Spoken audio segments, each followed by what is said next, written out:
seorang pria berinisial MF, 25, ditangkap polisi setelah diduga membunuh majikannya, S, 48, di Desa Gunung Damar, Kecamatan Simpang 4, Kabupaten Tanah Bumbu, Kalimantan Selatan.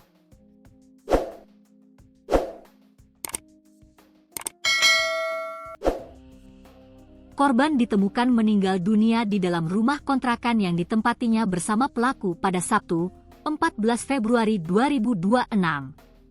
Warga sekitar sebelumnya merasa curiga karena korban sudah beberapa hari tidak terlihat beraktivitas. Kepala Satuan Reserse Kriminal Polres Tanah Bumbu AKP Taufan Maulana mengatakan, saat ditemukan, kondisi korban sudah tidak bernyawa dan diperkirakan meninggal lebih dari sepekan. Korban ditemukan dalam posisi terlentang di atas kasur dengan wajah tertutup bantal. Di samping jenazah ditemukan sebilah sajam. Diperkirakan korban telah meninggal lebih dari sepekan, ujar Taufan dalam keterangannya, Senin, 23 Februari 2026. Hasil penyelidikan polisi mengarah kepada MF yang merupakan anak buah korban. Setelah mengantongi identitasnya, polisi menangkap pelaku tanpa perlawanan saat berusaha melarikan diri. Di hadapan penyidik, MF mengakui perbuatannya. Ia mengaku kerap ditegur dengan kata-kata kasar, dimarahi karena bermain ponsel saat jam kerja, hingga diancam tidak diberi upah.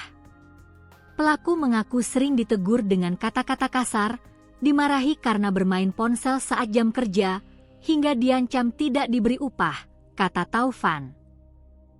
Tak hanya menghilangkan nyawa korban, pelaku juga membawa kabur sejumlah barang berharga milik korban, termasuk sepeda motor Yamaha NMAX beserta dokumen dan telepon genggam.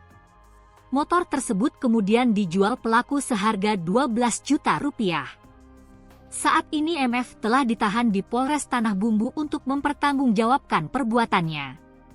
Ia dijerat pasal 459 KUHP tentang pembunuhan berencana subsidiar pasal 458 KUHP, serta pasal 479 ayat 3 KUHP tentang pencurian dengan kekerasan yang mengakibatkan kematian, dengan ancaman pidana mati, penjara seumur hidup, atau maksimal 20 tahun penjara.